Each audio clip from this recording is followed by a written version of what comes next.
আজকে আপনারা এই জায়গাতে বসেছেন সুবহানাল্লাহ, নবীর মুহাব্বতে, নবীর স্টেজে, আর নবীর মাসে এই মাসটা কার মাস? আল্লাহ রসুলের মাস।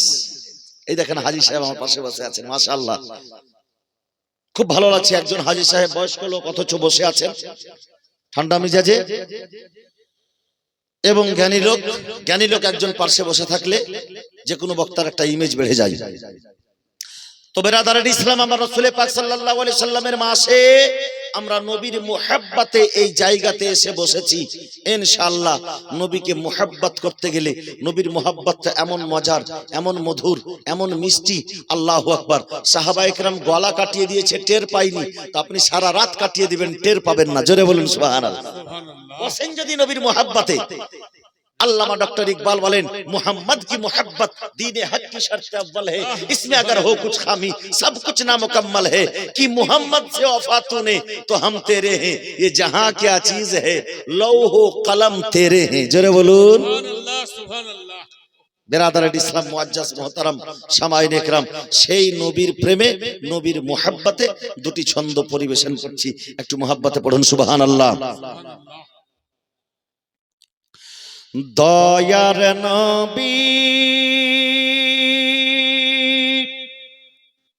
জীবনে একবার গো, স্বপ্নে আমার দেখা দাও গো। একটু বলেন আমিন। নবীকে যদি স্বপ্নে দেখতে পাওয়া যায়, একজন আশিকে রাসূলকে দেখতে পাবে, তাছাড়া কেউ পাবে না। এই হাজী সাহেব বাবা আমার হজ করে এসেছেন, নবীর রওজা পাক দেখে এসেছেন।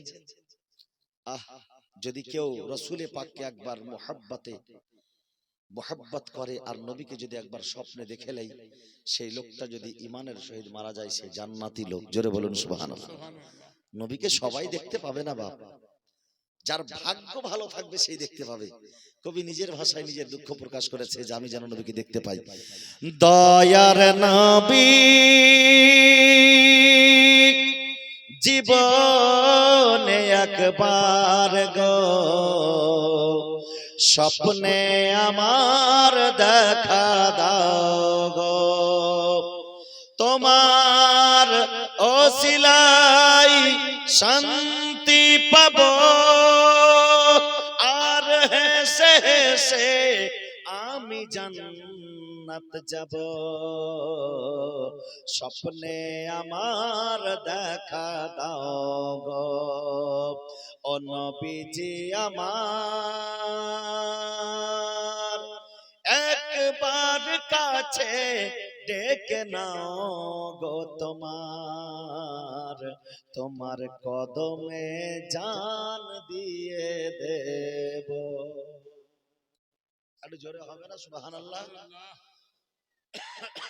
ও নবীজি আমার একবার কাছে ডেকে নাও গো, তোমার কদমে জান দিয়ে দেব। ও মনটাই আমার হারিয়ে গেছে মদিনার পথে,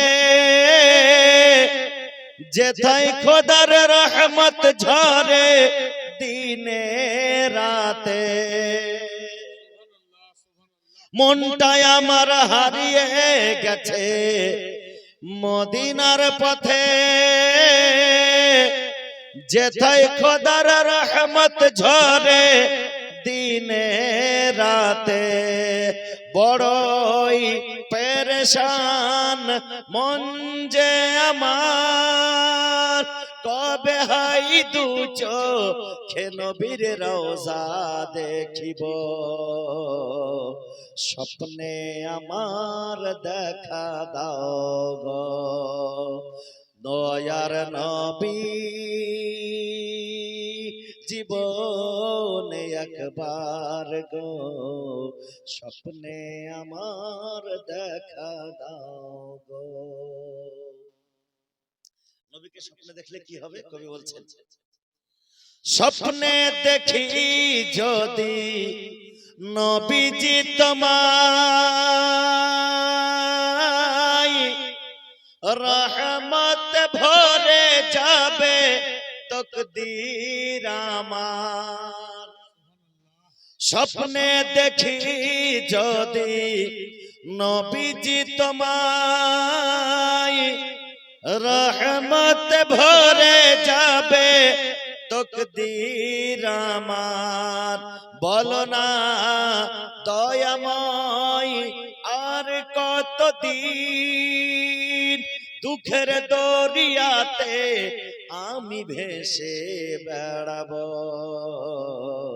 স্বপ্নে আমার দেখা দাও গো ও নবীজি আমার, একবার কাছে ডেকে নাও গো তোমার।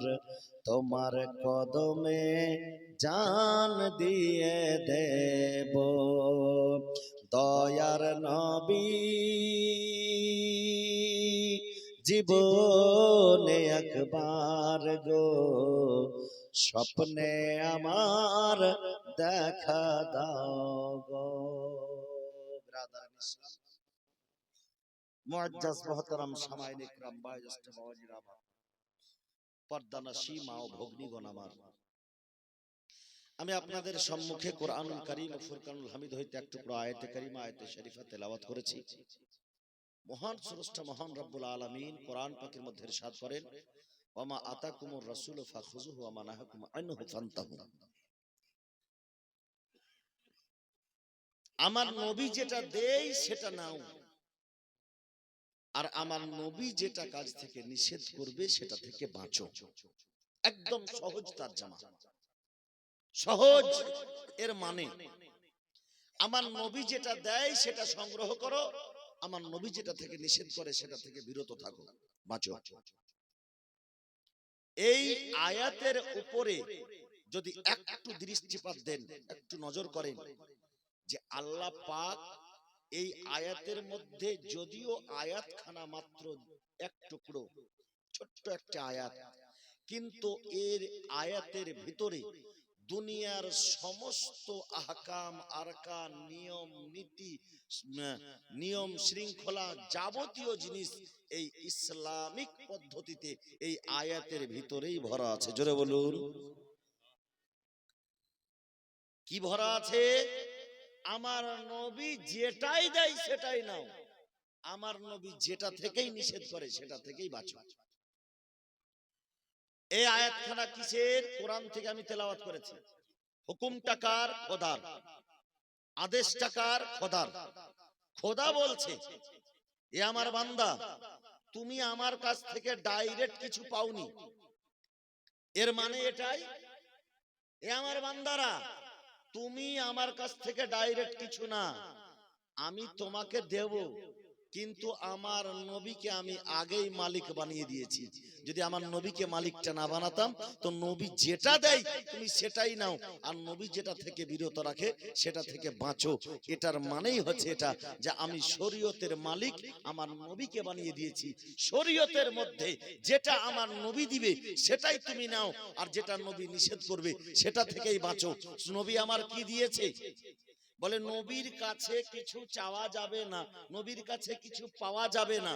আজকে একটা কথা বলেন তো, অন্তর থেকে কোরআন আমরা কার কাছ থেকে পেয়েছি?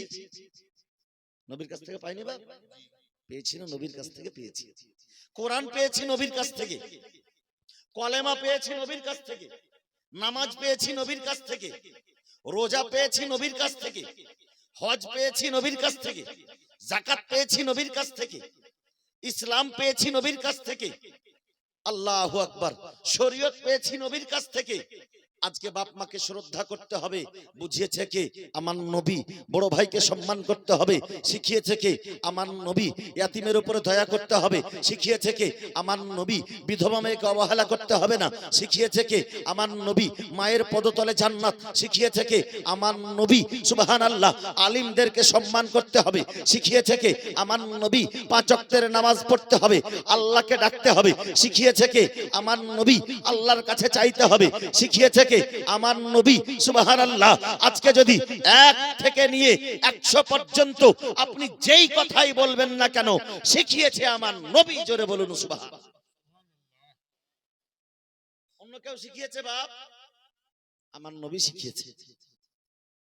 যেই নবীর কাছ থেকে আমরা কোরআন পেয়েছি সেই নবী কি আমাদের জন্য শাফাত করবেন না?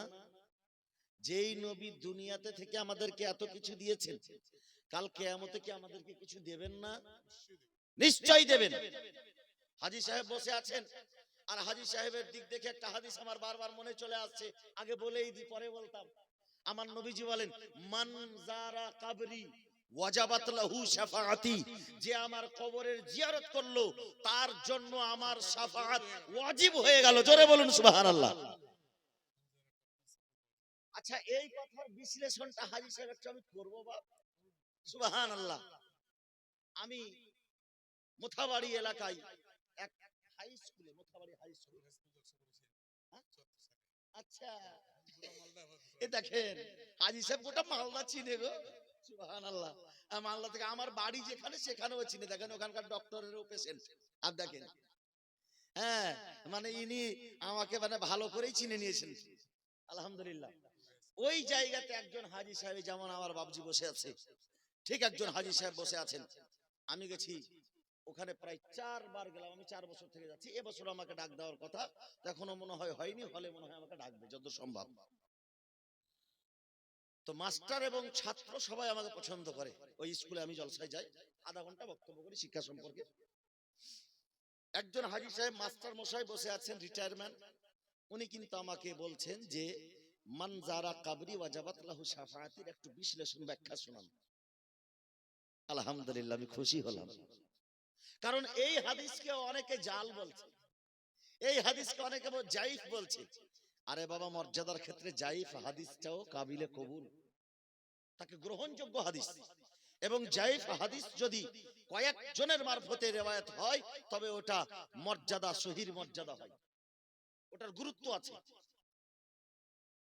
আমার রাসূল পাক সাল্লাল্লাহু আলাইহি সাল্লাম বলেছেন, মান যারা কবরি ওয়াজাবাত লাহু শাফাআতি, আমার কবরের যে জিয়ারত করলো আমার শাফাআত তার জন্য অপরিহার্য হয়ে গেল, ওয়াজিব হয়ে গেল, জরুরি হয়ে গেল। আমি তার জন্য শাফাআত অবশ্যই করব।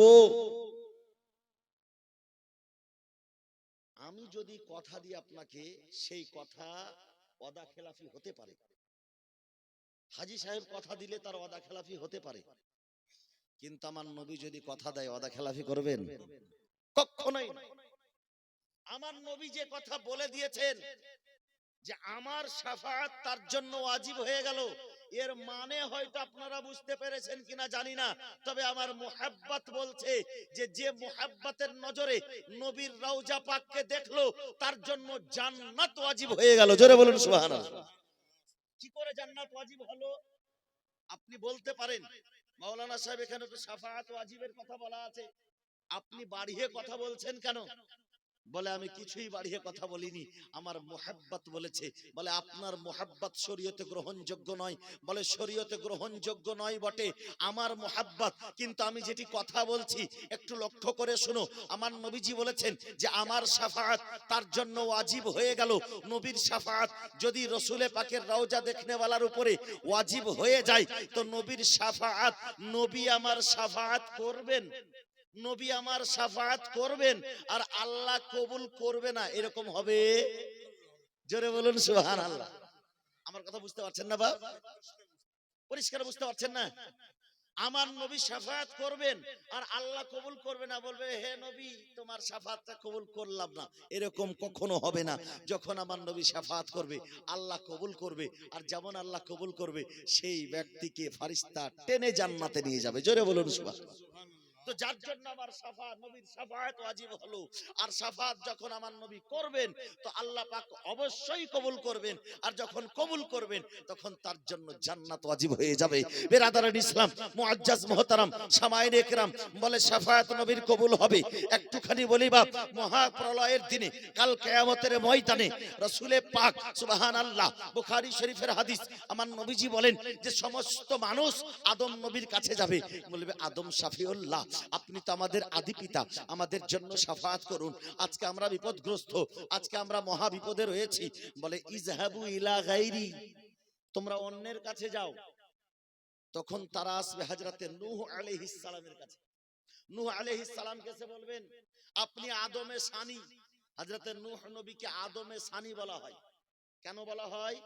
সমস্ত নবী প্লাবনে প্লাবিত হয়েছিল সমস্ত মানুষ, আর যারা নূহ আলাইহিস সালামের নৌকায় ছিল তারাই শুধু বেঁচে ছিল, তার জন্য তাকে দ্বিতীয় আদম বলা হয়। সেইখান থেকে আবার মানব জাতির প্রজন্ম শুরু হয়েছে, দ্বিতীয় আদম। বিরাদারান ইসলাম, সমস্ত মানুষ মহাপ্রলয়ের দিনে হযরতে নূহ আলাইহিস সালামের কাছে গিয়ে বলবেন আপনি দ্বিতীয় আদম, আমাদের জন্য একটু শাফাআত করুন, আমাদের জন্য একটু বিপদ থেকে উদ্ধার করুন। বলে ইযহাবু ইলা গায়রি, আজকের দিন নয়, ইযহাবু ইলা গায়রি, আমার কাছ থেকে চলে যাও। বিরাদারান ইসলাম, একজন দুইজন নয়, একজন দুইজন নয়, সমস্ত নবীর কাছে মানুষ ঘুরবে আর মানুষ ছোটাছুটি করবে বিপদের জন্য। সেই বিপদটা কত বড় বিপদ হবে, বলে বাবা ছেলেকে চিনতে চাইবে না, ছেলে বাবাকে চিনতে চাইবে না, মা মেয়েকে চিনতে চাইবে না, মা ছেলেকে চিনতে চাইবে না, ছেলে মেয়েরা মাকে চিনতে চাইবে না। কত বড় বিপদ হবে। সবাই নবীদের কাছে ছুটে যাবে, আদম নবীর কাছে যাবে।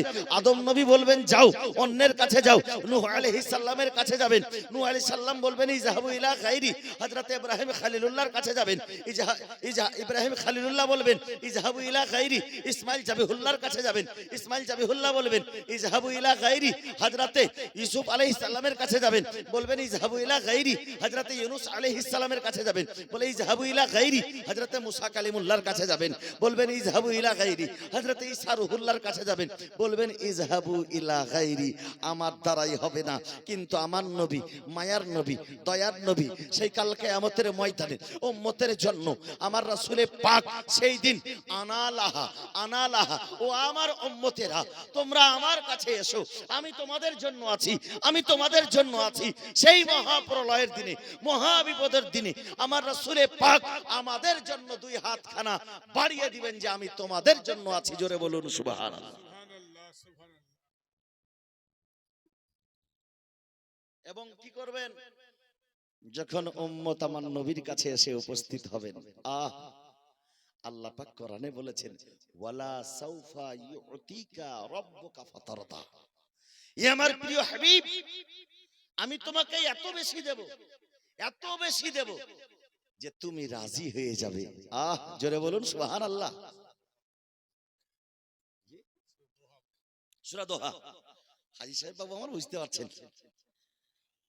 পিচ পর্যন্ত বাপ আমার কথা স্পষ্ট বুঝতে পারছেন তো? বাহ, কেউ উঠে পালায়েন না বাপ। শুনতে ভালো না লাগলে যখন স্টেজ থেকে নামবো তখন হাতখানা ধরে মোসাফা করে বলবেন হযরত আপনার বক্তব্য শুনতে ভালো লাগেনি, কিন্তু উঠে পালায়েন না বাপ। হ্যাঁ, জোরে হাত উঠে বলেন তো ইয়া রাসূলুল্লাহ। দুইখানা হাত উঠান না। আমার নবীজি কিয়ামতের ময়দানে আমাদেরকে হাত উঠে, দুই হাত উঠে আমাদের জন্য বলবেন আনালাহা আনালাহা, আমি তোমাদের জন্য আছি, আমি তোমাদের জন্য আছি। আজকে রাসূলের জন্য আজকে যদি আমরা হাত উঠিয়ে দিই, এই হাতখানা সারা জীবন আমাদের কামিয়াব থাকবে। হাত উঠিয়ে বলেন ইয়া রাসূলুল্লাহ, লাব্বাইক ইয়া রাসূলুল্লাহ। জোরে বলেন নারে রিসালাত। ইয়া রাসূলুল্লাহ বলেন ইয়া রাসূলুল্লাহ। কাল কিয়ামতের ময়দানে আল্লাহ তাবারাক ওয়া তাআলা বলেছেন কোরআন পাকের মধ্যে ওয়ালা সাউফা ইউতিকা রাব্বুকা ফাতারদা। এ আমার প্রিয়তম হাবিব, আমি তোমাকে এত বেশি দেব, এত বেশি দেব যে তুমি রাজি হয়ে যাবে, আমার নবী রাজি হয়ে যাবে। কিন্তু কাল কিয়ামতে উম্মতের অবস্থা দেখে আমার রাসূলে পাক কাঁদবেন, এ আল্লাহ আমার উম্মত আজকে বিপদগ্রস্ত, আমার উম্মত আজকে দুঃখে আছে, আমার উম্মত আজকে কষ্টে আছে, আমার উম্মত যে গুনাহগার, আমার উম্মত যে পাপীচার, এ আল্লাহ, এ রাব্বুল আলামিন আলামিন সুবহানাল্লাহ সেই কাল কিয়ামতের ময়দানে সাতটা সূর্যকে মাটির দিকে করে রাখা হবে। আল্লাহু আকবার। মাটি তামা হয়ে যাবে, উত্তপ্ত মাটিতে, যেই মাটিতে পা রাখা সম্ভব হবে না। আমার রাসূলের পাক আমারও আপনার মুহাব্বতে উম্মতকে বাঁচানোর জন্য যখন দেখবে যে আমার উম্মত বিপদগ্রস্ত আছে, আল্লাহ আল্লাহ আমার রাসূলের পাক সেই নিজের মস্তক মোবারক সেই মাটিতে রেখে দিয়ে সাজদারত হয়ে যাবেন আল্লাহর দরবারে আর কাঁদবেন, রব্বি হাবলি উম্মতি, হে পরওয়ারদিগার তুমি আমার উম্মতকে আমার হেবা করে দাও, আমার উম্মতকে আমার হাওয়ালাই করে দাও, আমার উম্মতকে আমাকে তুমি দিয়ে দাও। আল্লাহ আল্লাহ সেই দিন কাল কিয়ামতের ময়দানে রব্বুল আলামিনের দরবারে সাজদারত হয়ে আমার নবীজি কান্না করবেন। সুবহানাল্লাহ। কার জন্য কাঁদবেন? আমাদের মতো গুনাহগার উম্মতের জন্য, যেই মাটিতে পা রাখা সম্ভব হবে না, যেই মাটিতে দাঁড়ানো সম্ভব হবে না, যেই জায়গাতে বাবা কাজে আসবে না, যেই জায়গাতে মা কাজে আসবে না, যেই জায়গাতে ভাই বেরাদার কাজে আসবে না, যেই জায়গাতে অন্য নবীর কাছে গিয়ে ব্যর্থ হয়ে ঘুরে আসতে হবে, সেই সময় আমার রাসূলের পাক যখন মাথা মোবারককে মাটিতে রেখে দিয়ে আল্লাহর দরবারে কাঁদবেন, রব্বুল আলামিন দেখবেন যে আমার হাবিব এত উত্তপ্ত মাটিতে মাথা রেখে দিয়েছে। রব্বুল আলামিন বলবেন, ইয়া মুহাম্মদ ইরফা রাসাকা, হে আমার প্রিয় হাবিব তোমার মাথা রাখা সাজদা করাটা আমি আর বরদাস্ত করব না। ইরফা ইয়া মুহাম্মদ তুমি তোমার মাথা উঠিয়ে নাও। আল্লাহু আকবার। সুবহানাল্লাহ। বলে তুমি কথা বলো, তোমার কথা শোনা হবে, তুমি শাফাআত করো, তোমার শাফাআত কবুল করা হবে, তুমি যেটা চাইবে তোমাকে দেওয়া হবে, তুমি মাথা উঠিয়ে নাও। জোরে বলুন সুবহানাল্লাহ। আমার নবীর সঙ্গে যখন ওয়াদা করবে আল্লাহ, এ আমার প্রিয় হাবিব তুমি মাথা উঠিয়ে নাও, তোমার দোয়া আজকে কবুল করা হবে, তোমার শাফাআত কবুল করা হবে, তোমার ইচ্ছা পূর্ণ করা হবে। আমার নবীজি বলছেন আমি, সুবহানাল্লাহ। বলে প্রত্যেক নবীকে একটা খাস একটা বিশেষ দোয়া দেওয়া হয়। আল্লাহ তো সব নবীর সব দোয়াই কবুল করেন, কিন্তু একটা বিশেষ দোয়া আছে। সেই বিশেষ দোয়াটা আমার নবীজি বলেন যে আদম থেকে ঈসা পর্যন্ত সবাই দুনিয়াতেই করেছেন, কিন্তু আমি এখনো করিনি। আমি কেন করিনি? আমার যদিও প্রয়োজন ছিল তবুও আমি করিনি। আমি স্বার্থপরের মতো দোয়া করতে যাব না। সুবহানাল্লাহ। কেন দোয়া করব? কারণ সেই দোয়াটাই এত বিশেষ দোয়া, এত সুন্দর দোয়া। অন্যান্য নবীগণ করেছেন আলহামদুলিল্লাহ, কারণ অন্য নবীগণ জানেন যে আমাদের পরে নবীদের নবী, সমস্ত নবীদের নবী, পয়গম্বরের পয়গম্বর, রাসূলের রাসূল, সে আখেরি পয়গম্বর জনাব মুহাম্মদুর রাসূলুল্লাহ সাল্লাল্লাহু আলাইহি ওয়াসাল্লাম দুনিয়াতে আসবেন, যার ভারসাম্য সারা পৃথিবীর ভারসাম্য নিতে পারবেন, যিনি নবীদেরও নবী হয়ে আসবেন, যার প্রতি নবীদেরও ঈমান রয়েছে। আল্লাহ আল্লাহ সেই দিন আমার রাসূলে পাক সাল্লাল্লাহু আলাইহি সাল্লাম বলছেন যে সব নবী তো নিজের দোয়াটা বিশেষ দোয়া করে নিয়েছেন, তাতে কোনো অসুবিধা নাই, কিন্তু আমি বাঁচিয়ে রেখেছি। কার জন্য বাঁচিয়েছি? গুনাহগার উম্মতের জন্য বাঁচিয়েছি, আপনার জন্য বাঁচিয়েছি, আমার জন্য বাঁচিয়েছে। আজকে আমি পাপীচার হয়ে আছি, গুনাহগার হয়ে আছি, বেনামাজি হয়ে আছি। আজকে আমি সুবহানাল্লাহ, আজকে আমাদের ব্যবহার দেখেন, আজকে চুগলিখড়ি আমাদের মধ্যে, গীবতখড়ি আমাদের মধ্যে, সুদখড়ি আমাদের মধ্যে, জুয়াখড়ি আমাদের মধ্যে, ব্যভিচারী আমাদের মধ্যে। আল্লাহ আল্লাহ আজকে এত বড় বড় গুনাহ, আমরা গুনার দলদলে ফেসে আছি, কিন্তু আমার নবীজি বলছেন যে আমি আমার এই গুনাহগার উম্মতের জন্য সেই দিনই দোয়াটা আমি রেখে দিয়েছি, কাল কিয়ামতের ময়দানে আমি সেই দিন দোয়াটা করব। আল্লাহু আকবার। যখন আমার রাসূলে পাক মাথা মোবারক সাজদায় রেখে দিবেন, সাজদা থেকে যখন আল্লাহ উঠাতে বলবেন ইয়া মুহাম্মদ তুমি মাথা উঠিয়ে নাও, আর তোমার আজকে কথা শোনা হবে, তুমি দোয়া করো কবুল করা হবে, তুমি শাফাআত করো কবুল করা হবে। সেই সময় আমার রাসূলে পাক সাল্লাল্লাহু আলাইহি সাল্লাম সেই দোয়াটা করবে যেটা নবীদের জন্য বিশেষ দেওয়া হয়। আমার রাসূলে পাক সেই দিন দোয়া করে উম্মতের বখশাইশ করাবেন। জোরে বলুন সুবহানাল্লাহ। এই মহা বিপদের দিনে যে কাজে আসবে তার মোহাব্বতটা অন্তরে কেমন হওয়া উচিত? বাপের মতো? না না। মায়ের মতো? ভাইয়ের মতো? অনেকেই বলে দেয় যে নবী আমাদের বড় ভাইয়ের মতো। যারা বলেন নাউজুবিল্লাহ। আরে নবী কখনো বড় ভাইয়ের মতো হয়? যদি নবী বড় ভাইয়ের মতো হয়, একটা দুঃখের কথা, আপনাদেরকে আমি বুঝানোর জন্য বলছি, বাস্তবে নয়। আপনারা এই জায়গাতে আছেন, আপনাদেরও মা আছে, আমারও মা আছে, সবারই বাপ মা আছে, কিন্তু বাবা মা, আপনার বাবা আছে, যদি আপনার গ্রামে একটা সুদখোর মানুষ থাকে, আর এই হাজী সাহেবও একজন হাজী সাহেব বাবা, আর এর ছেলেকে যদি কোনো লোক বলে যে তোর বাবা যেমন সুদখোরটা তেমন, ইনার ছেলের মিজাজটা কেমন হবে বলেন তো? বুঝা গেল কথাটা? আমি হয়তো বুঝাতে পারলাম না, একবার আর বলছি। আপনি একজন ছেলে, আপনার বাবা হাজী সাহেব, আপনার বাবা 5 ওয়াক্তের নামাজি, একটা লোক যদি বলে যে তোমার বাপ যেমন গ্রামের সুদখোর তেমন, গ্রামের মদখোর তেমন, একটা মদখোরের সঙ্গে যদি আপনার হাজী বাপের তুলনা করে, একটা সুদখোরের সঙ্গে যদি আপনার নামাজি বাপের তুলনা করে, তো পায়ের রক্তটা মাথায় উঠবে আর পায়ের জুতাটা খুলে হাতে চলে আসবে, আর ওর মাথাটাকে ধরে মনে হবে যতক্ষণ পর্যন্ত জুতাটা ছিঁড়ে না গেছে এর মাথাটা আর ছাড়া যাবে না। মনে হবে না বাপ? ঠিক বলেছি কিনা বলেন পিছনের লোক? আলহামদুলিল্লাহ। এবার আমার বুঝাতে সুবিধা হবে। কোন ব্যক্তি যদি বলে যে নবী বড় ভাইয়ের মতো, আচ্ছা বলেন আমাদের বড় ভাই মদখোর হওয়া সম্ভব আছে কিনা? সুদখোর হওয়া সম্ভব আছে কিনা? আমার বড় ভাই জেনাখোর হওয়া সম্ভব আছে কিনা? গীবতখোর হওয়া সম্ভব আছে কিনা? চুগলখোর হওয়া সম্ভব আছে কিনা? সব হওয়া সম্ভব আছে। অনেক আছে বড় ভাই যারা 5 ওয়াক্তের নামাজ পড়ে না, অনেক বড় ভাই আছে যারা এখন পর্যন্ত জুমার নামাজও পড়ে না। যখনই তুমি নবীর সঙ্গে বড় ভাইয়ের তুলনা করবে, তো নবীর সম্মানটা কমানো হবে না বাড়ানো হবে? নবীর সম্মান যদি কেউ কিঞ্চিত পরিমাণ কমায়, শরীয়ত বলছে তার ঈমান বলবে তুমি থাকো আমি গেলাম, তোমার কাছে থাকা যাবে না। কারণ তোমার মতো লোক যখন নবীর সম্মান কমাতে পারে, তখন তোমার মতো নিকৃষ্ট লোকের কাছে আমার আর থাকা হবে না। জোরে বলুন সুবহানাল্লাহ। তার মানে ঈমান তার কাছে থেকে সরে যাবে, ঈমান থাকবে না। যদি নবীকে ছোট মনে করা হয়, ঈমান থাকবে না। আর নবীকে যদি বড় ভাই বলা হয়, বলে মাওলানা সাহেব আপনি যে বললেন, তো আমরা তো কোনোদিন বলিনি, এটাও তো প্রশ্ন আসতে পারে। তবে আপনি আমাদেরকে বললেন কেন? বাপ, একটা কথা বলি শুনে রাখুন, যারা পুরাতন লোক তারা অনেকেই জানেন, যদি 10টা বাড়ি থাকে খড়ের বাড়ি, যদি 10টা থাকে, খড়ের বাড়ি হয়, আপনারা দেখেছেন কিনা? আপনারা মাটির বাড়ি দেখেছেন? এই যে দেখেন, দেখেছে, সুবহানাল্লাহ, বুঝাতে খুব সুবিধা। একটা খড়ের বাড়িতে যদি আগুন লাগে, বাকি 9টা খড়ের বাড়িতে বুদ্ধিমান যারা থাকবে তারা পানি ছিটা দিবে। কারণ ওই বাড়ির যদি একটা ফুনকি উড়ে এসে পড়ে যায়, ছোট্ট একটা টুকরা আগুনের এসে যদি পড়ে যায়, তো এই 9টা বাড়িও সাফ হয়ে যাবে, থাকবে না। তবে আপনি কখনো বলেননি নবীকে বড় ভাইয়ের মতো।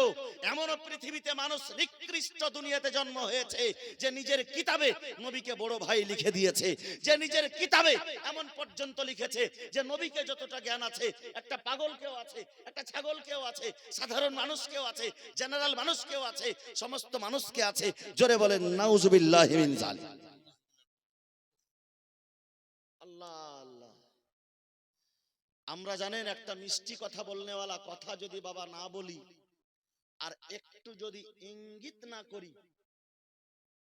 তবে বাপ বুঝতে অসুবিধা হবে।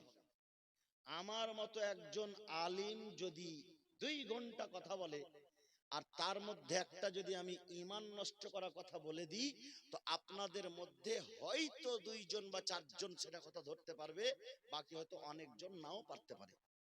হবে না এরকম বাপ? কারণ কোরআন হাদিসের গভীরতা সবাই দেখেনি, কোরআন হাদিসকে গভীরভাবে সবাই বুঝেনি। আপনাকে একটা কথা বলে দিতে হবে, নবী আমাদের কাছে কার মতো? না বাবার মতো, না মায়ের মতো, না বাপের মতো, না ভাইয়ের মতো, না দাদুর মতো, না নানুর মতো? নবী আমাদের কাছে নবী, যে আমাদের জান চাইতে বেশি প্রিয়, বাপের চাইতে বেশি শ্রদ্ধনীয়, মায়ের চাইতে বেশি মোহাব্বত করনেওয়ালা। এই বেরাদারান ইসলাম, নবী তো আমাদের সেই মাথার তাজ, যেই নবীর কথাতে বাপ মাকেও ত্যাগ করা জায়েজ রয়েছে। জোরে বলুন সুবহানাল্লাহ। আচ্ছা, অনেক সাহাবী ঈমান নিয়ে এসেছে, বাপ মাকে ছেড়েছে কিনা?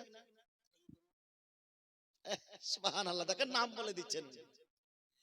একজন সাহাবী আছে যাকে আশারায়ে মুবাশশারা বলা হতো। এক বৈঠকে 10 জন সাহাবী জান্নাতের ঘোষণা করা হয়েছে। তার মধ্যে একজন সাহাবী ছিল যিনি নিজের বাপের মাথাকে কেটেছিলেন। জোরে বলুন সুবহানাল্লাহ। বলে হঠাৎ এমন না, অন্য সাহাবী আছে। হঠাৎ করে এই কথা শুনলে হয়তো ভাববেন যে বাপরে হুজুর এমন কোন কথা বলে দিলেন। বাপের মাথাটাও বাপকে বাপ মনে করে কাটেনি, নবীর শত্রু মনে করে। সেই সাহাবী রাসূল জিজ্ঞাসা করছেন, আমার নবীজি মাথা হাতে আছে। বলে কার মাথা? বলে এটা আমার বাপের মাথা। আমার নবীজি আশ্চর্য, কি ব্যাপার? বলে হুজুর, বাড়িতে ছিলাম, আমি মুসলমান, আমি কলমা পড়েছি, আমার বাবা এখনো কলমা পড়েছিল না। আমি বলতাম, বাবা আমাকে মারো, আমাকে গালি দাও, আমার ব্যথা লাগবে না। হাত জোড় করে বলি, আমার দয়ার নবীকে কিছু বলিও না, আমি সহ্য করতে পারি না। আমি নবীকে এতটাই ভালোবাসি যে আমার পার্স নাই যে আমার নবীকে কেউ খারাপ বলবে আর আমি সহ্য করে বসে থাকবো, পারি না। আমার বাবা বারবার আপনাকে গালি দিচ্ছিল, বারবার আপনাকে খারাপ ভাষা বলছিল। নবী গো, বরদাস্ত করতে যখন পারলাম না, তখন তরবারি চালিয়ে দিয়েছি। আল্লাহ আমাকে জান্নাতে পাঠাক বা জাহান্নামে পাঠাক। জোরে বলুন সুবহানাল্লাহ। সেই সাহাবীর নাম জান্নাতি লিস্টে ঘোষণা আছে, কারণ যে তিনি কোন ঈমানদারের মাথা কেটে নিয়ে আসেন, নবীর শত্রুর মাথা কেটে নিয়ে এসেছেন। হযরত আবু বকর সিদ্দিক রাদিয়াল্লাহু তাআলা আনহু,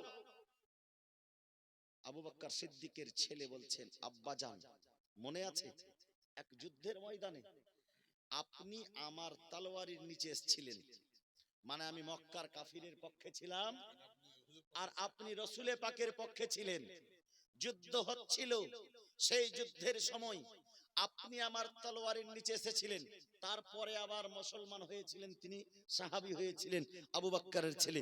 বলে তার জন্য আপনি যে আমার বাবা, আপনাকে বাবা মনে করে আমি কিন্তু ছেড়ে দিয়েছি, তলোয়ারই চালাইনি, চালালে আপনার গলা থাকতো না। হযরত আবু বকর সিদ্দিক বলছেন, শোনো, তুমি আমাকে বাবা মনে করে সেই দিন ছেড়ে দিয়েছো, কিন্তু কান খুলে শুনে নাও, আল্লাহ তাবারক ওয়া তাআলা সেই দিন যদি আমাকে সেই অবস্থাতে, বিপরীত অবস্থাতে অবস্থান করতেন, তার মানে হলো এটা তোমার মাথা হতো, আমার তলোয়ারি হতো, তা আমি সেই দিন তোমাকে বেটা মনে করতাম না, আমি সেই দিন শুধু এটাই মনে করতাম যে তুমি একজন গুস্তাখে নবী, তুমি একজন নবীর শত্রু, আমার তলোয়ারি থামতো না, আমি তলোয়ারি চালিয়ে দিতাম। জোরে বলুন সুবহানাল্লাহ। আবু বকর সিদ্দিককে সিদ্দিকের টাইটেল দেওয়া হয়েছে, সত্যবাদীর টাইটেল দেওয়া হয়েছে। আবু বকর সিদ্দিক চাইতে ফের বড় সত্যবাদী কে হতে পারে? আমার নবীজি মেরাজের রাত্রির পরে আসলেন, মেরাজের রাত্রির পরে এসে বলছেন, আমি আল্লাহকে দেখেছি, আমি জান্নাত দেখেছি, আমি জাহান্নাম দেখেছি, আমি যাবতীয় কিছু দেখে এসেছি, মুহূর্তের মধ্যে গেছি, মুহূর্তের মধ্যে এসেছি, 7 তাবাক আসমানের ভ্রমণ করেছি, যে 7 তাবাক আসমান, একটা আসমান থেকে দ্বিতীয় আসমানের দূরত্ব হচ্ছে 500 বছরের রাস্তা, রাত্রের মুহূর্তের মধ্যে আমি এতগুলা ঘুরে এসেছি। আবু জেহেল কয়েকজন লোকজনকে নিয়ে আবু বকর সিদ্দিককে গিয়ে বলছে, তুমি জানো তোমার নবী কত বড় মিথ্যাবাদী? বলে কি হয়েছে? তোমার নবী বলছে যে রাত্রের এক মুহূর্তে আমি এতগুলা ঘুরে এসেছি, এটা কি সম্ভব? বলে কে বলেছে? বলে আমার নবী বলেছে। তোমার নবী বলেছে? আবু বকর সিদ্দিককে বলছেন তোমার নবী বলেছেন। তো আমার আবু বকর সিদ্দিক বলছেন যে যদি আমার নবী বলেছেন তবে দুনিয়া হিলে যেতে পারে, নবীর কথা হিলবে না, আমার নবী সত্য বলেছেন। জোরে বলুন সুবহানাল্লাহ। আমার নবীর দরবারে আসার আগে জিবরাইল আমিন আসমান থেকে এসে আমার নবীকে সংবাদ দিয়ে দিয়েছেন যে আপনার আবু বকর, তার টাইটেল সত্যবাদী সিদ্দিক টাইটেল, আমার নবী ডাকছেন আবু বকর সিদ্দিক, এদিকে এসো। জোরে বলুন সুবহানাল্লাহ। আজকে রাসূল পাক সাল্লাল্লাহু আলাইহি সাল্লামের সেই সাহাবী আবু বকর চাইতে সত্যবাদী আর কে আছে? যিনি কখনো মিথ্যা কথা বলেননি, তিনি বলছেন তার ছেলেকে, যদি সেই দিন তুমি আমার তলোয়ারের নিচে আসতে, আমি তোমার মাথা রাখতাম না, নবীর শত্রু মনে করে আমি তোমাকে শেষ করে দিতাম। বিরাদারের ইসলাম, মুআজ্জাজ মুহতারাম, সামাইন ইকরাম, বয়োজ্যেষ্ঠ বাবাজিরা আমার, সেই দিন কাল কিয়ামতের ময়দানে আল্লাহ তাবারাক ওয়া তাআলার দরবারে যখন গিরিয়া জারি করবে, আল্লাহ পাক কোরআনে বলেছেন, ওয়ালা সাউফা ইউতিকা রাব্বুকা ফাতারদা, এ আমার প্রিয়তম হাবিব, আমি তোমাকে এত বেশি দেব যে তুমি রাজি হয়ে যাবে। আল্লাহু আকবার। সারা পৃথিবীর মধ্যে যতজন নবী এসেছেন আল্লাহকে রাজি করতে চেয়েছেন, আদম নবী দুনিয়াতে এসে আল্লাহকে রাজি করার চেষ্টা করেছেন, হযরতে নূহ আলাইহিস সালাম দুনিয়ায় এসে আল্লাহকে রাজি করছেন, হযরতে ইব্রাহিম খলিলুল্লাহ আল্লাহকে রাজি করার জন্য ইসমাইল জাবিহুল্লাহকে কুরবানি করছেন, আল্লাহকে রাজি করার জন্য আগুনে নিক্ষেপ হচ্ছেন, হযরতে ইসমাইল জাবিহুল্লাহ আল্লাহকে রাজি করার জন্য নিজে জবে হওয়াতে প্রস্তুত হচ্ছেন, হযরতে মুসা কালিমুল্লাহ নীল নদ পার করছেন, হযরতে ঈসা রূহুল্লাহ আসমানে উঠে যাচ্ছেন, হযরতে ইউনূস আলাইহিস সালাম মাছের পেটে গিয়ে আল্লাহকে রাজি করছেন, হযরত ইউসুফ আলাইহিস সালাম কুয়ার ভিতরে গিয়ে আল্লাহকে রাজি করছেন। আল্লাহ আল্লাহ, কিন্তু সুবহানাল্লাহ, আমার রাসূল পাক সাল্লাল্লাহু আলাইহি সাল্লামকে আল্লাহ তো সেই মর্যাদা দিয়েছে, বলে সারা পৃথিবী আল্লাহকে রাজি করতে চায়। আর আমার রাসূল পাকের কথা আমার আল্লাহ স্বয়ং বলছে, ওয়ালা সাউফা ইউতিকা রাব্বুকা ফাতারদা, এ আমার প্রিয়তম হাবিব, আমি তোমাকে এত বেশি দেব যে তুমি রাজি হয়ে যাবে। তার জন্য বেরেলির মাটি থেকে আলা হযরত আজিমুল বরকত আলাইহি रहमत रिजवान বলতেছেন, খোদা কি রাজা চাহতে हैं तो आलम, खुदा की रजा चाहते हैं तो आलम, खुदा चाहता है रजाए मोहम्मद। জোরে বলুন, একটু আরো জোরে হবে না সুবহানাল্লাহ? खुदा की रजा चाहते हैं तो आलम, लेकिन खुदा चाहता है रजाए मोहम्मद।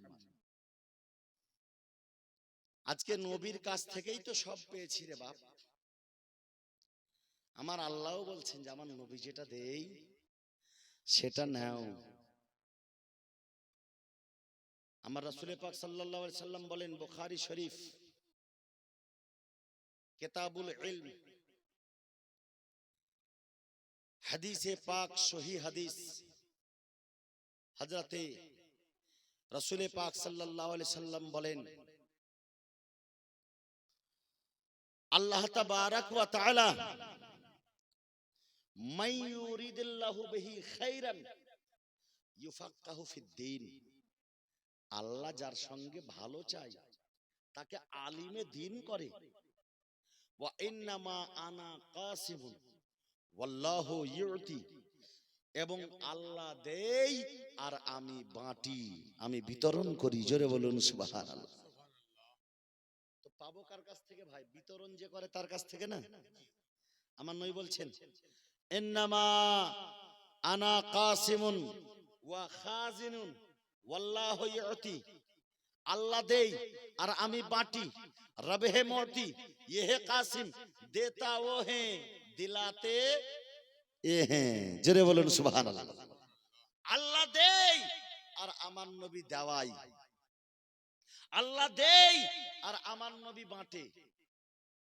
নবীর দরবার থেকে পাওয়া যাবে কিনা? যাবে না? যাবে।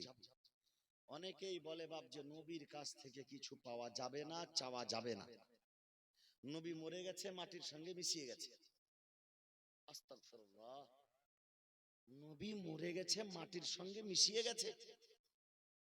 হ্যাঁ, একটা কথা আর বলছিলাম বাপ, বলতে বলতে কথাটা থেকে গিয়েছে। বাপ মায়ের কথা বলছিলাম যে নবীর সঙ্গে আমাদের সম্পর্ক, কোরআন কি বলে জানেন? নবীর সঙ্গে আমাদের সম্পর্কটা কি? কোরআন বলেন, শুনুন, আন-নাবিয়্যু আওলা বিল মুমিনিনা মিন আনফুসিহিম ওয়া আজওয়াজুহু উম্মাহাতুহুম। সম্পর্কটা খুব ভালো করে শুনেন। বলেন, নবী তোমাদের জান চাইতে, নফস চাইতে, জান চাইতে, জীবন চাইতে বেশি নিকটবর্তী, বেশি অধিকারী। তোমাদের জানের উপরে তোমাদের যা অধিকার আছে তার চাইতে বেশি অধিকার নবীর তোমার উপরে আছে। জোরে বলুন সুবহানাল্লাহ। ওয়া আজওয়াজুহু উম্মাহাতুহুম, এবং নবীগণের স্ত্রী বা নবীর স্ত্রীগণ তোমাদের মা, মুমিনদের মা। আচ্ছা, নবীর স্ত্রীকে আমরা কি বলি? মা বলি না? আম্মা আয়েশা বলি না? আম্মা খাদিজা বলি না? আচ্ছা, আমাদের মধ্যে কারোর মুখে শুনেছেন কোন হাজি, গাজী, মৌলভী, মুফতি যে বেটি আয়েশা, খালা আয়েশা, ভাবি আয়েশা বলেছে? নবীর স্ত্রী কেউ ভাবি বলেছে? বলেনি। সব সময় বলেছে আম্মা আয়েশা। কি বলেছে? আম্মা আয়েশা, আম্মা খাদিজা, আম্মা সুফিয়া। নবীর স্ত্রীগণ মুমিনদের মা। কেউ যদি নবীকে বড় ভাই বলে তো স্ত্রী কি হবে? নাউজুবিল্লাহ বলা যাবে? যাবে না। তো যদি নবীর স্ত্রীকে ভাবি বলা না যায় তো নবীকে দাদা কি করে বলা যাবে? বড় ভাইয়ের মতো কি করে বলা যাবে? শুনবেন শুধু একটু, বেশি কথা আমি বলবো না, একটু খালি বুঝাবো আপনারাও শুনেছেন। একটা মিষ্টি কথাই যদি আপনাকে আমি বলেছিলাম যে 2 ঘন্টা বক্তব্যের মধ্যে একটা কথা ঈমান নষ্ট করা বলে দিই তো সবাই ধরতে পারবে না। আর কিছু নাম মেনটেন্স না করলে আবার বোঝা যাবে না। আমি তো চাই না, তবুও বোঝানোর জন্য বলছি। আমি কাউকে খারাপ বলতে যাই না, কাউকে খারাপ বলতে চাই না। কোন ব্যক্তি বলছে হযরতে আম্মা খাদিজাতুল কুবরা রাদিয়াল্লাহু তাআলা আনহার সম্পর্কে যে তালাক খাওয়া মাল। কি বলছে? জোরে বলেন নাউজুবিল্লাহ। আল্লাহ, এবার উদাহরণ দেওয়ার জন্য আমি বুঝাই। মনে করুন আপনি আপনার মায়ের সন্তান, আপনার মা বেঁচে আছে, আপনার বাবাও বেঁচে আছে। ভাই একটু লক্ষ্য করে শুনবেন কথা, আমি একটু খুব জটিল কথা বোঝাচ্ছি বলে খুব ধীরে ধীরে ধীর মস্তিষ্কে শান্তি ভাবে। আপনার মা বেঁচে আছে, আপনার বাবা বেঁচে আছে, আপনার মায়ের সন্তান আপনি। আপনার যে মা, আপনার যে বাবা, তাদের যখন বিবাহ হয়েছিল তখন আপনি দুনিয়াতে আসেননি। পৃথিবীতে আসার পরে আপনি জানতে পারেন যে আমার মায়ের অন্য জায়গায় একটা আর বিয়ে হয়েছিল। আচ্ছা, এরকম হয় না? খুব হয়। আচ্ছা, আপনি জানতে পারলেন যে আপনার মায়ের অন্য জায়গায় অন্য পুরুষের সঙ্গে একটা বিয়ে আর হয়েছিল। নিজের মাকে কখনো আপনি বলতে পারবেন যে আমার মা তালাক খাওয়া মাল? বলা যাবে? কলিজা ছিঁড়ে যাবে। কি করে তুমি বললে আমার খাদিজার সম্পর্কে? আম্মা খাদিজা ও আমাদের মা, সমস্ত মুসলিম জাতির মা। তুমি কি করে বললে যে তালাক খাওয়া মাল? আস্তাগফিরুল্লাহ। শিক্ষার যোগ্যতা দেখাচ্ছ। মিশরে পড়ে আসলেই কি শিক্ষিত হয়ে যায়? মিশরে অনেক কুকুর বান্দর বাস করে। এই বেরাদারান ইসলাম, একটা কথা জেনে রাখবেন, মিশর পড়ে আসলেই বড় হবে তা নয়। যার মধ্যে নবীর মুহাব্বত আছে সেই বড় হবে। জোরে বলুন। বেলাল হাবশী কোন মিশরের ইউনিভার্সিটিতে পড়েনি। বেলাল হাবশীর অন্তরে কুটে কুটে ইমামে আমার রাসূল পাকের মুহাব্বত ভরা ছিল। বেলাল হাবশীর ধমনী ধমনীতে আমার রাসূলের মুহাব্বত ভরা ছিল। বেলাল হাবশীর শিরা উপশিরায় আমার রাসূল পাকের মুহাব্বত ভরা ছিল। বিরাদারান ইসলাম, যদিও আমার বেলাল হাবশী শিক্ষিত ছিল না, কিন্তু বেলাল হাবশীর মর্যাদা সেই মর্যাদা রয়েছে যার জন্য জান্নাতের হুরেরা লালায়িত রয়েছে। জোরে বলুন। বুঝা যায় না বাপ কথা? তবে আমার নবীর ঈমানদার হওয়ার জন্য খুব বেশি শিক্ষিত হওয়ার দরকার নাই, নবীর মুহাব্বতটা তবে অবশ্যই হওয়া দরকার আছে। কারণ নবীর মুহাব্বত না হলে আপনি তো পূর্ণ মুমিনও হতে পারবেন না। হাদিস নোট করুন, বুখারী শরীফ 6 পৃষ্ঠা কিতাবুল ঈমান প্রথম খণ্ডের মধ্যে আমার রাসূল পাক সাল্লাল্লাহু আলাইহি সাল্লামের হাদিস, হযরত আনাস থেকে বর্ণনা। আনাসিন قال قال رسول الله صلى الله عليه وسلم لا يؤمن احدكم حتى اكون احب اليه من والده وولده والناس اجمعين। জোরে বলুন সুবহানাল্লাহ। বুখারী শরীফের হাদিস, হাদিসটার মান হচ্ছে সহিহ হাদিস। সহিহ হাদিসের মধ্যে আমার রাসূল পাক বলেন, যতক্ষণ পর্যন্ত তুমি আমাকে নিজের বাপ, নিজের মা, নিজের ভাই, নিজের বোন, নিজের বেটা, নিজের বেটি, নিজের আত্মীয় স্বজন, নিজের বংশবলী, নিজের পাড়া প্রতিবেশী সকলের চাইতে আমাকে না বেশি ভালোবেসেছো, তুমি পূর্ণ মুমিন হবে না। মুমিন যদিও হও তো পূর্ণ মুমিন হবে না। সুবহানাল্লাহ। হযরত উমারে ফারুককে আমার নবীজি জিজ্ঞাসা করছেন, উমার তুমি আমাকে কতটা ভালোবাসো? হযরত উমার বলছেন, ইয়া রাসূলুল্লাহ, ইয়া হাবিবাল্লাহ, আমার জীবনটা বাদ দিয়ে আমি সব জিনিসের চাইতে বেশি ভালোবাসি। জোরে বলুন সুবহানাল্লাহ। আমার নবীজি কি বলেছিলেন? উমার, ঈমান পূর্ণ হয়নি, ঈমান পূর্ণ হয়নি। উমারে ফারুক চালাক মানুষ, বুঝে ফেললেন, সঙ্গে সঙ্গে বললেন, ইয়া রাসূলুল্লাহ, ইয়া হাবিবাল্লাহ, ফিদাকা আবি ওয়া উম্মি, নবী গো আপনার পদতলে আমাদের পিতামাতা কুরবান। ইয়া রাসূলুল্লাহ, আমি নিজের জান চাইতেও বেশি আপনাকে ভালোবাসি। জোরে বলুন সুবহানাল্লাহ। জান চাইতে বেশি ভালোবাসা নবীর সঙ্গে। আমি একটা কথা বললাম এর আগে, যে যেই দিন পিতামাতা কাজে আসবে না, ভাই বোন কাজে আসবে না, বাপ মা কাজে আসবে না, বন্ধু বান্ধব কাজে আসবে না, সেই দিন কাল কিয়ামতের ময়দানে নফসি নফসির আলাম হবে। আমার নবীজি বলবেন, আনালাহা, যেই বিপদের সময় কেউ কাজে আসবে না, তো যেই ব্যক্তিটি কাজে আসবে সে সবার চাইতে প্রিয় হবে কিনা? অবশ্যই হবে। কাল কিয়ামতের ময়দানে আমার নবী ছাড়া আর কেউ কাজে আসবে না।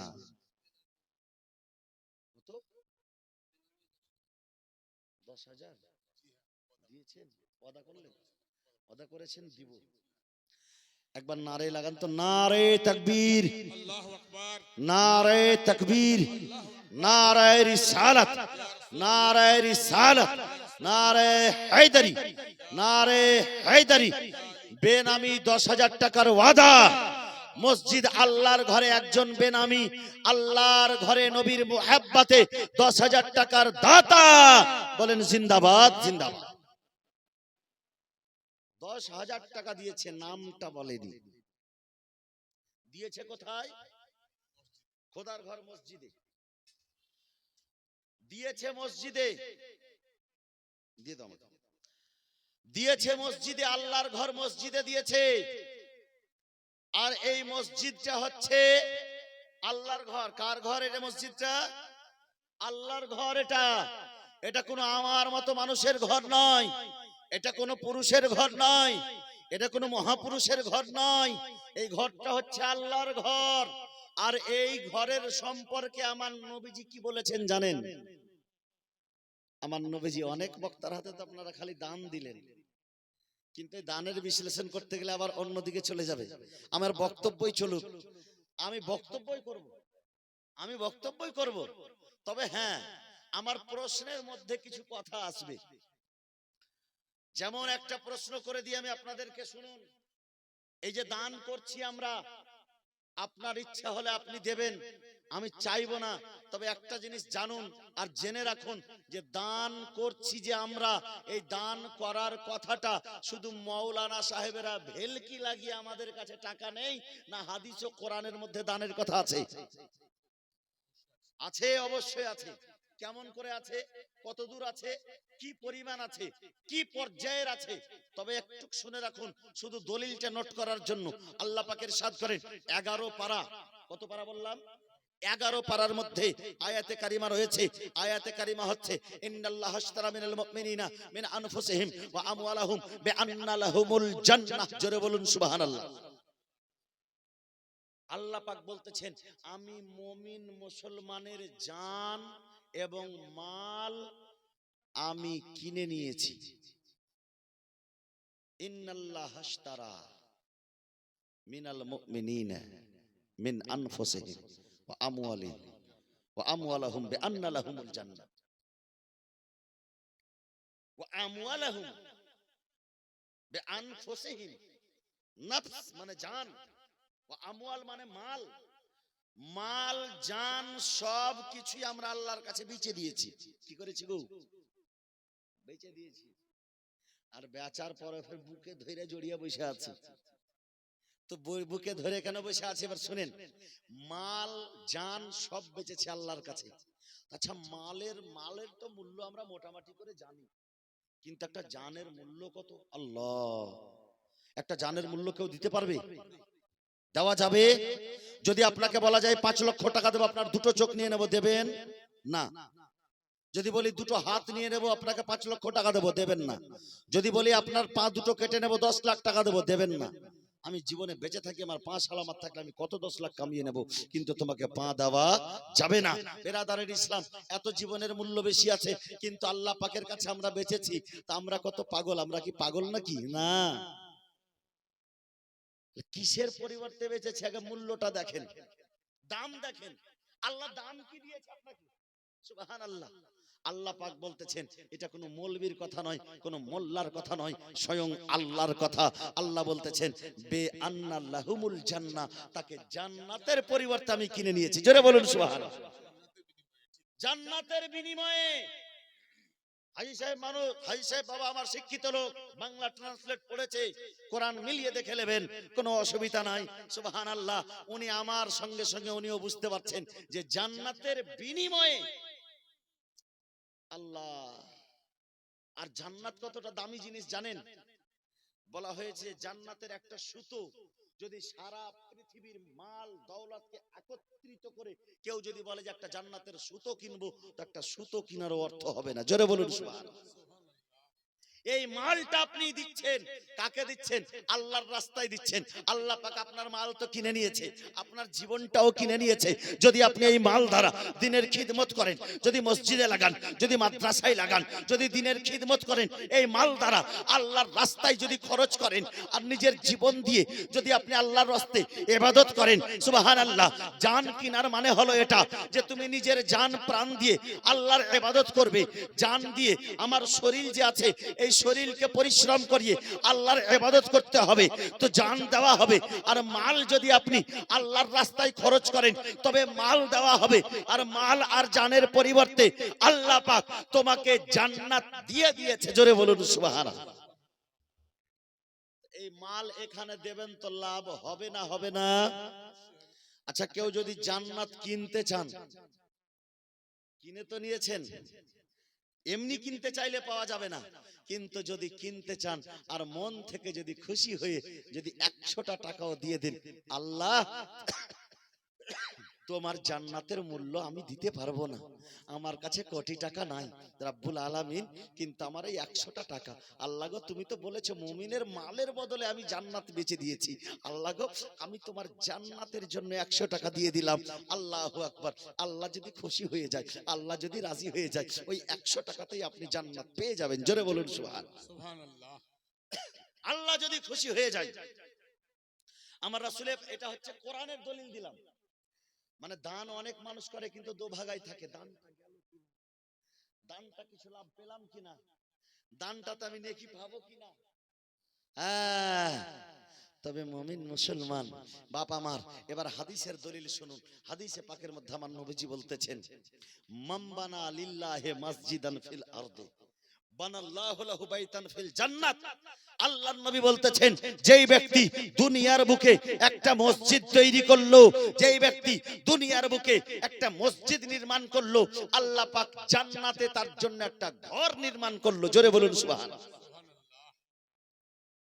একজন বেনামি 10,000 দিয়ে পাঠিয়েছে।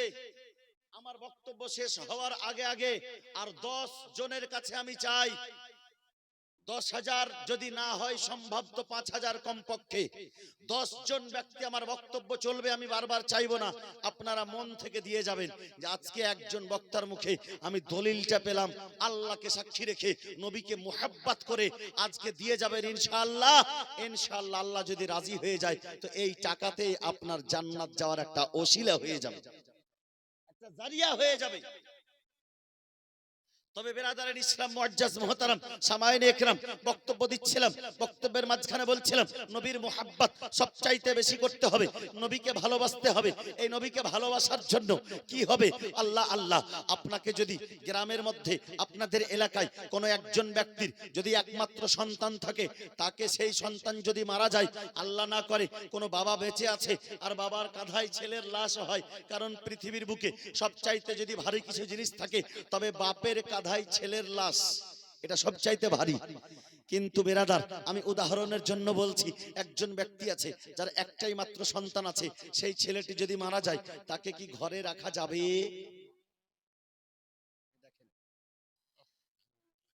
আমি গুনতে যাব না, তবে আইডিয়া করছি মনে হয় 5,000 আছে। আমি 10 জনের কাছে বলেছি আপনারা দিয়ে যাবেন আর আমি বক্তব্য করে যাব। আমি দান অন্য বক্তাদের মতো চাইতেই থাকবো না। সুবহানাল্লাহ। যতই থাকে 2500, 5000, 10000, 20000, 50000, 1 লক্ষ যা পারবেন আপনি শুধু লিখে যান। আমি শুধু একটু শেষে দোয়া করে যাব। বেরাদারিন ইসলাম, আমি একজন মুসাফির মানুষ। আমি গতকালকে বেরিয়েছি, হুগলি হয়ে ঘুরে এসে আপনাদের এখানে আছি। দুপুর থেকে আছি, এখনো যাইনি। আল্লাহ আল্লাহ, মুসাফির মানুষ। সুবহানাল্লাহ। বেরাদারিন ইসলাম মুআজ্জাজ মুহতারাম, এবং বিশেষ করে এক জায়গাতে 40 জন মুসলমান যদি দোয়া করে, আমার নবীজি বলেন সেই দোয়া আল্লাহ পাক রদ করেন না, ফিরিয়ে দেন না, সেই দোয়া আল্লাহ পাক কবুল করে নেয়। জোরে বলুন সুবহানাল্লাহ। এখানে অনেক নামাজি, অনেক হাজি, অনেক মাস্টার, অনেক সুবহানাল্লাহ নবীর আশেক বসে আছে। আল্লাহ কার দোয়া যে কবুল করবে জানি না। আপনার বেড়া পার হয়ে যাবে। আপনি 5000, 10000 করে দিয়ে যান, আর আমার বক্তব্যটা নবীর মুহাব্বতে একটু শ্রবণ করুন, ধ্যান লাগিয়ে রাখুন যে আমি কি বলতে আছি।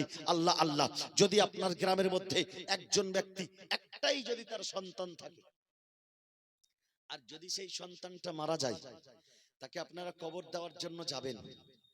আর কবর দেওয়ার সময়, কবরে রাখার সময় তার বাবাকে যদি বলেন তুমি তার একমাত্র বাবা, তোমার একমাত্র পুত্র, তোমাকে ছেড়ে কখনো সে থাকেনি, তোমাকে ছাড়া কখনো সে খাবার খায়নি, আজকে কবরে সে একাই ঘুমাবে, তুমিও চলে এসো তার সঙ্গে কবরে, তার বাবা কি যাবে? কখনো নয়। সেই বাবা তখন এটাই বলবে যে বাপ, আমার ছেলেকে বুকে আগলে রাখার নয় যে রাখি, আমার ছেলের সময় হয়েছে, তাকে রেখে দাও। তার জন্য পাগল হয়ে ঘুরবে, কিন্তু কবরে যদি তার মাকে বলা যায় মা তুমি কবরে চলে দাও, জীবিত মাও কবরে যাবে না। আজকে বেরাদার কবরের জন্য আমরা কিছুই করি না। সারাটা দিন গুনাহ করি, রাত্রেবেলা ঘুমানোর সময় একবার তওবাটাও পড়ি না, মোবাইল দেখতে দেখতে ঘুমিয়ে যায়, আরো গুনাহ করতে করতেই ঘুমাই। বাপ হক কথা বলছি, লাগছে বাপ? সঠিক বলছি। কলজাতে কথাটা নিয়েন না, কথাটা অন্তরে নেন, মনের ভিতরে, যে আমি একজন শুনছি সারাটা দিন গুনাহ করার পরেও আল্লাহ রাব্বুল আলামিন অপেক্ষা করে আমার বান্দা যদি একবার আমাকে আল্লাহ বলে ডাকে, একবার যদি আমার কাছে ইস্তেগফার করে, হে বান্দা রে, আমি তোমার গুনাহটাকে ক্ষমা করার জন্য অপেক্ষা করছি, তুমি শুধু আমার কাছে চাও। জোরে বলুন সুবহানাল্লাহ। আমরা সেই ভাগ্যটুকু হয় না আমাদের। আল্লাহ রাব্বুল আলামিনের কাছে রাত্রিবেলা ঘুমানোর সময়, ঘুম ভাঙলে সকাল, না ভাঙলে পরকাল, আমি ঘুমাতে হয়তো বা যাব, ঘুমিয়ে যাব, নিন কাল না মরণ কাল, ঘুম ভাঙলে সকাল, না ভাঙলেই পরকাল, আমি ঘুমাতে যাচ্ছি, সারাদিন গুনাহ করেছি, এইটুকু আমার ভাগ্য হয় না যে আমি আল্লাহকে ডেকে রাব্বুল আলামিন, আমি তোমার গুনাহগার বান্দা, তুমি আমাকে ক্ষমা করে দাও, জানি না সকালবেলা উঠতে পারবো কিনা, আল্লাহ গো তুমি আমার সব গুনাহকে মাফ করে দাও, এই কথা বলে যদি তুমি ঘুমিয়ে যাও, আল্লাহ পাক বলতেছে বান্দা রে, তুমি আমার কাছে গুনাহর ক্ষমাটা চাও, আমি যে অপেক্ষা করছি তোমার গুনাহটা মাফ করে দেওয়ার জন্য। জোরে বলুন সুবহানাল্লাহ। কিন্তু একটা বুকে হাত রেখে বলুন, ঘুমানোর সময় কি আমরা বলি না মোবাইল না দেখলে ঘুম আসে না? ছোট বাচ্চা যখন কাঁদে তাকে মোবাইল দেখালে চুপ করে। এই ছোট বাচ্চা থেকে আপনি ভের কথাই ভালো আছে, মানে আপনার তো কানেকশনটা ওইদিকে গেছে, আপনার আবহাওয়াটা তো ওইদিকে গেছে। মা টিভি না দেখতে দেখতে, টিভি না দেখলে তার মন ভালো করে না, তো ছোট বাচ্চারও সেই অবস্থা। বাপ মোবাইল না দেখতে পেলে মনে হচ্ছে ঘুম আসে না, বাচ্চাটার ওই অবস্থা। প্রভাবটা তো এই এখান থেকেই পড়েছে। আল্লাহ তাবারাক ওয়া তাআলা প্রত্যেক সন্ধ্যাবেলা সারাদিন গুনাহ করার পরে যারা ক্ষমা চায়, আল্লাহ তার গুনাহ ক্ষমা করে দেয়। আর সারা রাত্রের মধ্যে কেউ যদি গুনাহ করে থাকে, সকালের সূর্য ওঠার পরে আল্লাহ তাবারাক ওয়া তাআলা অপেক্ষা করে, বলে আমার বান্দারে, রাতের অন্ধকারে কেউ ভুল করে থাকলে একবার আমার কাছে চাও, আমি ক্ষমা করার জন্য প্রস্তুত রয়েছি। আল্লাহু আকবার। একমাত্র সন্তান মারা গেছে, যদি বাবাকে বলা যায় তুমি যাও, যাবে না। মাকে বলা যায় তুমি যাও, যাবে না। দাদুকে বলা যায় তুমি যাও, যাবে না। নানুকে বলা যায় তুমি যাও, যাবে না। খালাকে বলা যায় তুমি যাও, যাবে না। মামাকে বলা যায় তুমি যাও, যাবে না। কাকুকে বলা যায় তুমি যাও, যাবে না। জ্যাঠাকে বলা যায় তুমি যাও, যাবে না। কেউ আপনার কবরে যাবে না। না, সাথ দেবে না।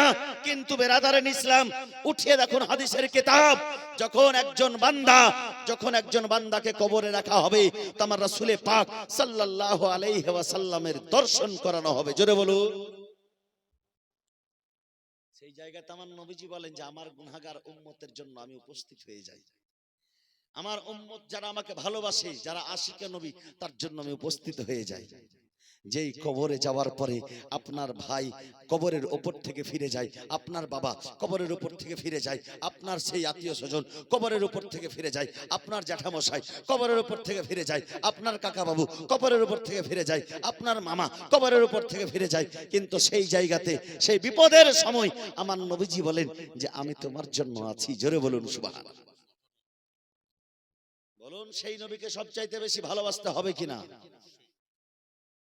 যেই কবরে কেউ সাথ দেবেন আমার নবীজি আছেন, যেই হাসরে কেউ সাথ দেবেন আমার নবীজি আছেন। পুলসেরাতে আমার নবী উম্মত সাহাবায়ে কেরাম জিজ্ঞাসা করছেন, ইয়া রাসূলুল্লাহ, ইয়া হাবিবাল্লাহ, আপনাকে কোথায় পাবো কিয়ামতের ময়দানে? সমস্ত উম্মত আদম থেকে ঈসা পর্যন্ত সমস্ত উম্মত এক জায়গাতে থাকবে, নবী গো আপনাকে কোথায় পাবো? বলে আমার উম্মত রে শোনো, যখন আমাকে তিন জায়গাতে খোঁজ করবে, পুলসেরাতে, মিজানে, হাউজে কাউসারে, তিন জায়গাতে খোঁজ করবে, আমাকে পাবে আল্লাহ আল্লাহ। হাউজে কাউসারে পাবে, মানুষ তৃষ্ণায় গলা বুক ফেটে যাবে, হাউজে কাউসার পান করানোর জন্য আমার নবী আছেন।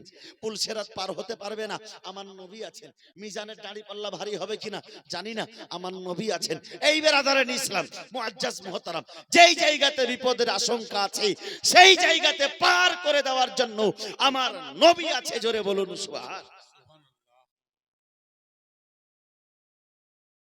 এই মাস হচ্ছে নবীর মাস।